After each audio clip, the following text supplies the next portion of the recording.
Welcome to the Diverge podcast, presented by Schoor Cycling Products. Sure, this year's Absa Cape Epic keeps twisting and turning, and on stage 6, another good twist for South Africans and South African mountain biking fans, as Matt Beers and Tristan Nortje rode their way back, stormed their way back into contention for overall victory. Wilier Vittoria showing signs of weakness, and Toyota Specialized Imbuko capitalizing on that, and starting the day 1 minute 50 down, ending the day just 13 seconds down, and stage 7 is going to be an absolute doozy as a result. Women's race, Thömus Maxon Sabi Sabi had it all but wrapped up overnight already after the Queen stage, but on the morning of stage 6, when Greta Seiwald withdrew shortly after crossing the start line, that was kind of all she wrote, really. They just have to bring it home safely tomorrow. Candice, Lill, and Alessandra Keller won their 6th stage of the 2026 Absa Cape Epic, and the gaps behind them now are pretty significant. So the focus really has to be on the men's race, and what a race it's going to be. Heading into the penultimate stage, it really didn't look like the momentum or the belief was with Toyota Specialized Imbuko. Both Tristan Nortje and Luca Braidot of Wilier Vittoria were struggling a bit, but it kind of looked like Luca was holding it together a little bit better, perhaps. They'd won the Queen stage, hadn't taken much time there on stage 5, but had done enough again just to edge slightly more clear. Took their advantage over the first yellow jersey wearers of the race to 1 minute and 50 seconds, and it just felt like the momentum was against them, and momentum was against Nortje. And in sport, that's often all you really have to go on when you're judging how you think an event is going to play out.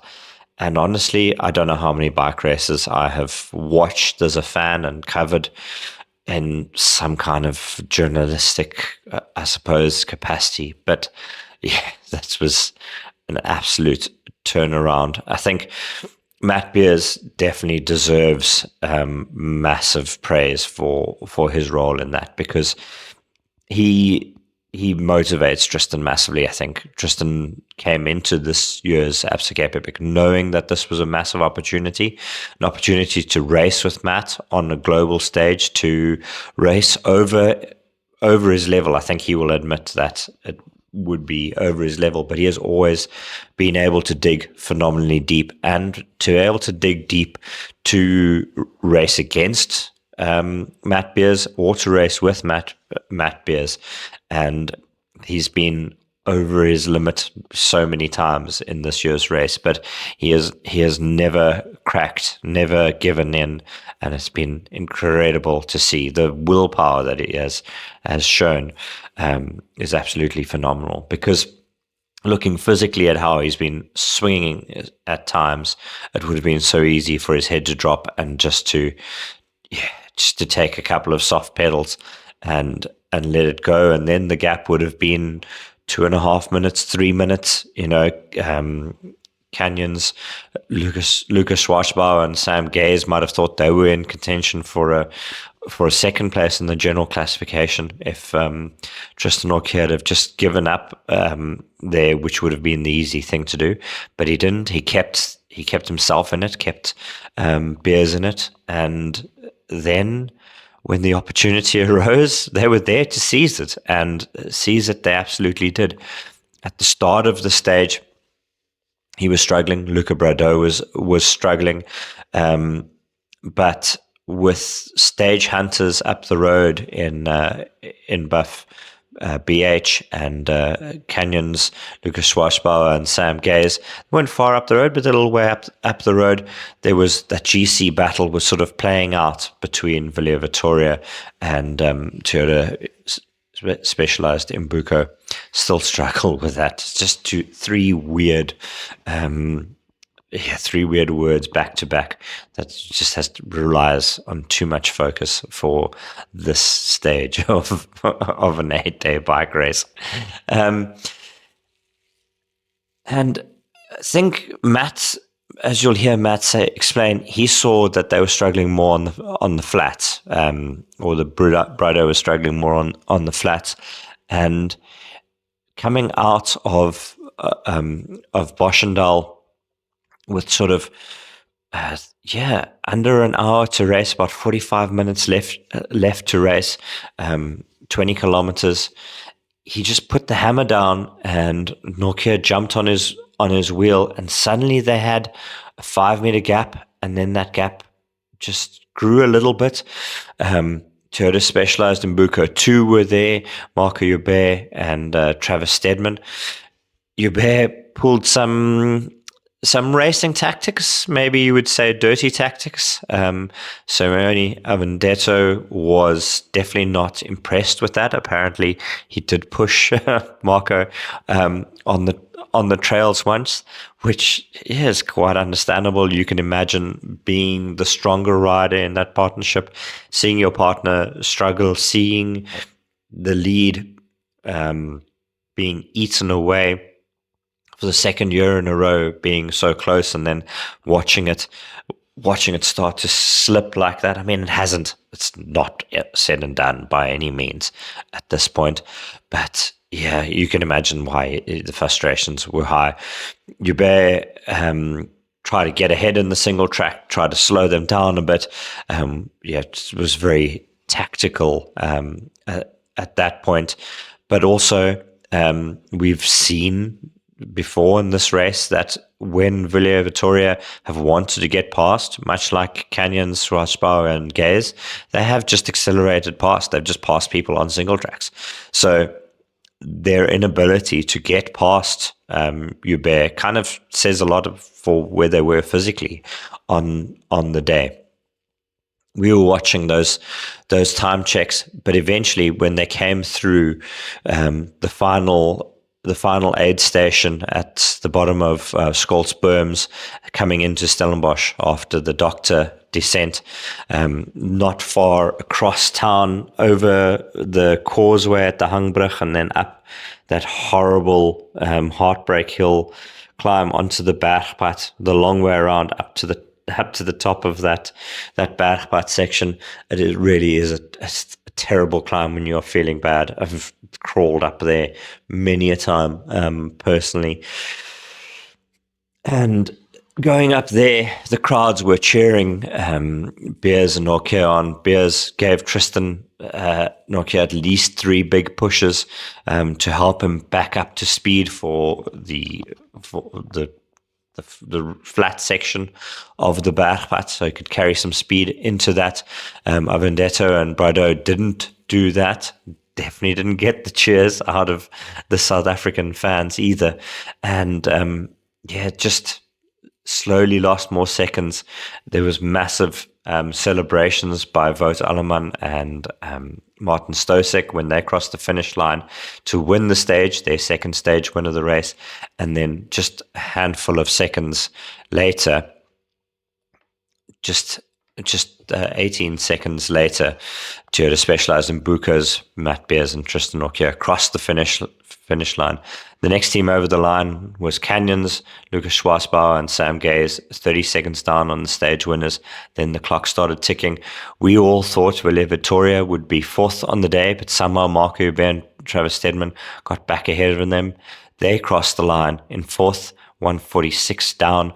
So that's just under a minute and a half down on their teammates, and then Wilier Vittoria's Braidot and Avondetto at 1:55.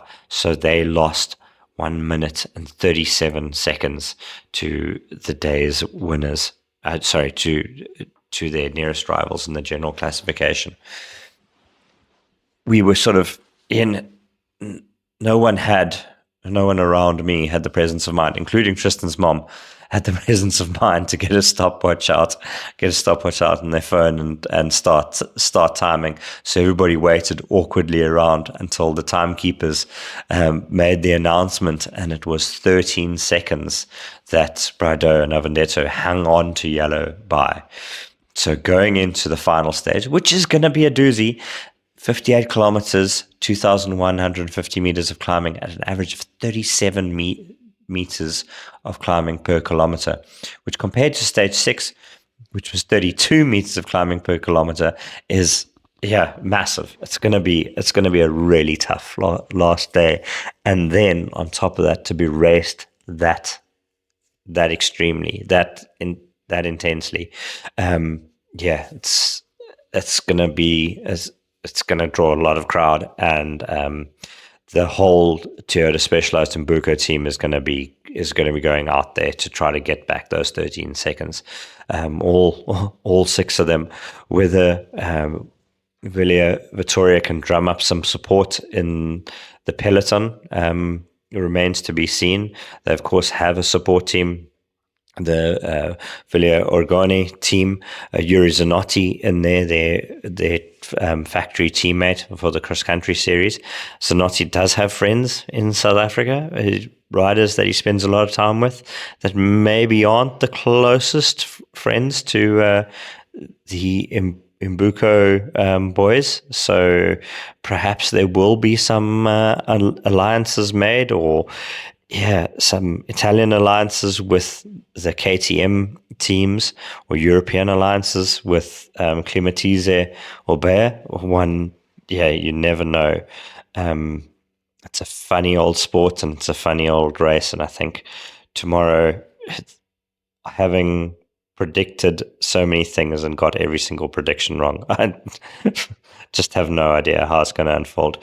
The only thing to say is to have a listen to Matt Beers, what he had to say after the stage, and what his thoughts were on the afternoon of stage 6 about what he expected to happen the following day.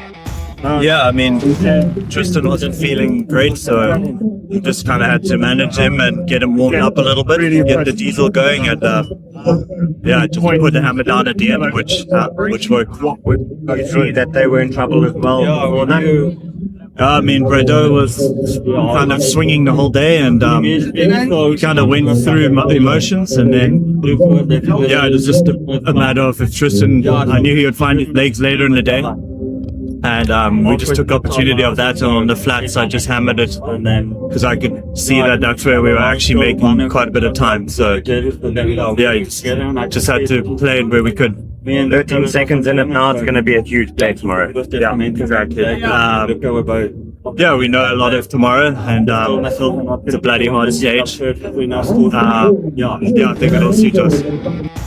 In the women's race, Greta Seiwald had fallen ill overnight, come down with a fever, and unfortunately, while she was able to start, her start was merely ceremonial. She just rolled over the line so that Kate Courtney was able to start with the elite women's group instead of with C batch in the main field, which would have meant that she would have to have ridden the entire 78 kilometer course rather than the women's course, which obviously, if you haven't prepared for it, and logistically, because they hadn't planned on being in Stellenbosch for the start of that, it would have made life pretty tricky at last minute scramble there.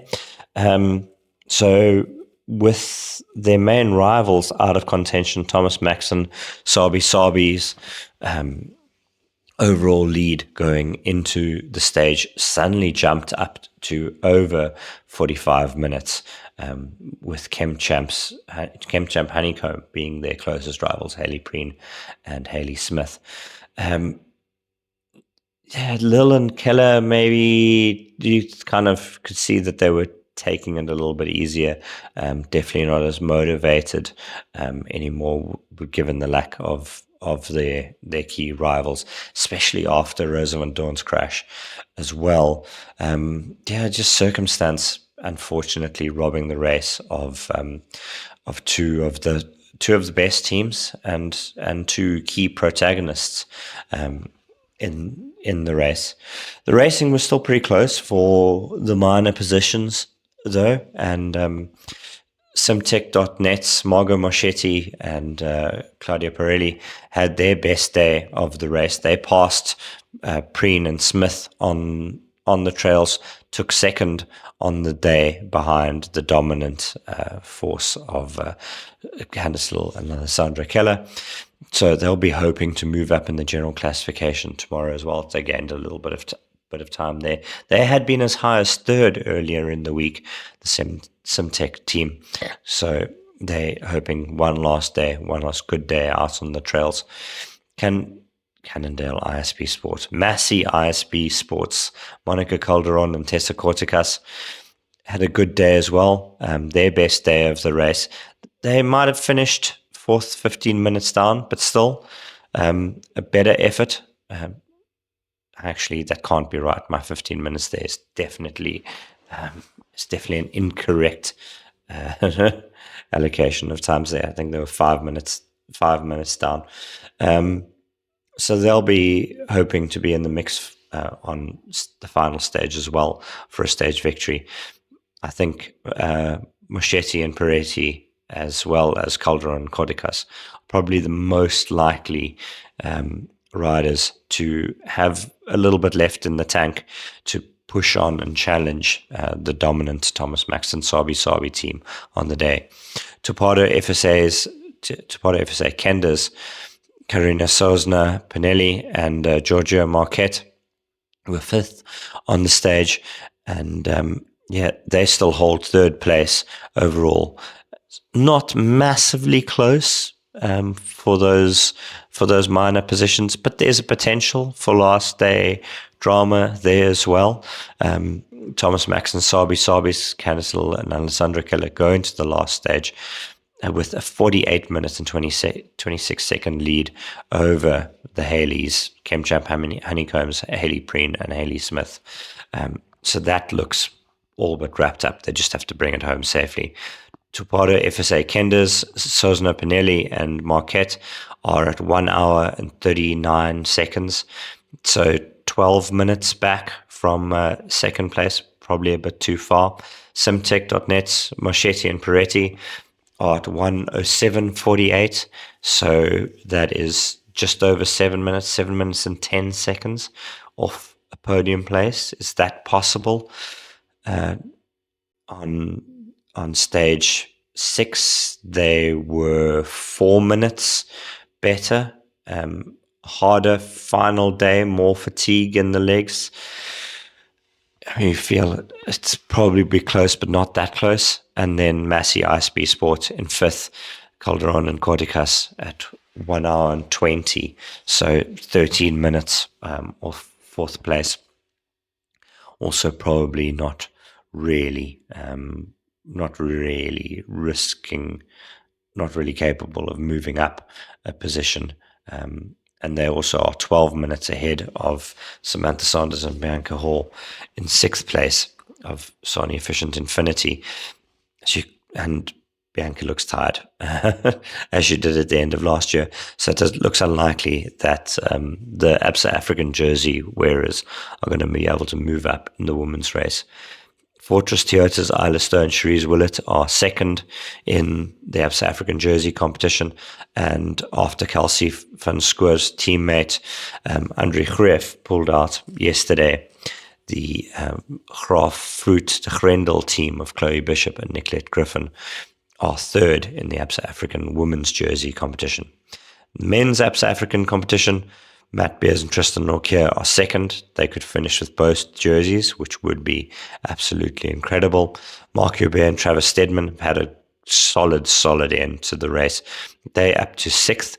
They're going to have a dice against Hans Becking and Tiens Reiter on the final stage to hang on to that 6th place position. But Toyota Specialized Imbuko looking pretty there with 2 positions in the top 3 in the South African jersey competition. The Cape Vulture Nature Reserve sports team of Keegan Tallis and Herman Fourie had a pretty quiet race, but somehow found themselves in 14th position towards the end of it.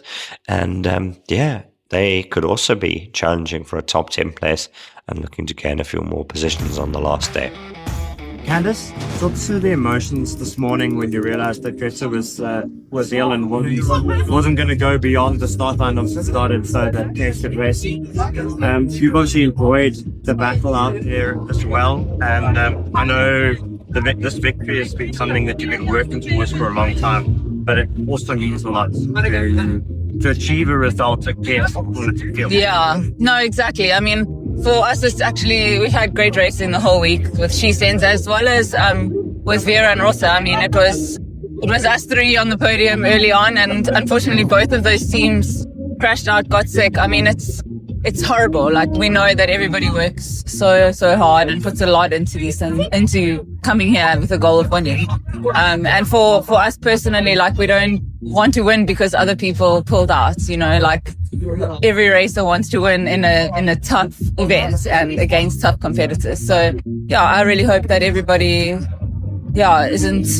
heals from this, whether it's a crash or sickness, and sending my best regards. I think psychologically that also does take a while. You've been through that yourself, I think. Yeah. With Amy. Yeah, it's as hard for the one that's, you know, not sick or the one that didn't crash, because you have to be there for your partner and take the knock, but at the same time, like, it's really, really disappointing for you. And I think it just takes a good support network, just a bit of time, and you'll reset your goals, carry on for the rest of the year, and then there's always Cape Epic next year.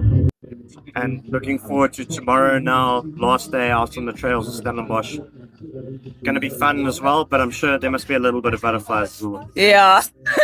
It's like, you know, you keep it together all week, and then it's like the last day, you know, could something happen? But yeah, I think we don't think negatively. We enjoy this beautiful place, the beautiful trails. I think it's going to be a lot of climbing, a difficult stage tomorrow. The legs are feeling it by now, but yeah, obviously with the huge motivation of getting to the finish. 37 meters of climbing per kilometer tomorrow. Yeah, it's pretty wild. Yeah, I mean, I must have a look at where the stage goes, but yeah, Cape Epic isn't taking it easy on us for the last day. The last stage in Jonkershoek Nature Reserve and on the Stellenbosch trails, it's going to be fun. There's going to be lots of spectators out, and it's going to be a great day. Holding thumbs, crossing fingers, touch wood, or all of that for South African mountain biking. There's no point in trying not to be biased. I think we all know every South African will be rooting for Tristan and Matt Beers on the grand finale of the Absa Cape Epic. Let's hope that they can overturn those 13 seconds, and of course hope that Candice, Lill and Alessandra Keller can bring home the orange jerseys and claim Lill's first Absa Cape Epic title. We will see how it all unfolds on stage 7, so stay tuned for that. Thank you for listening. Cheers.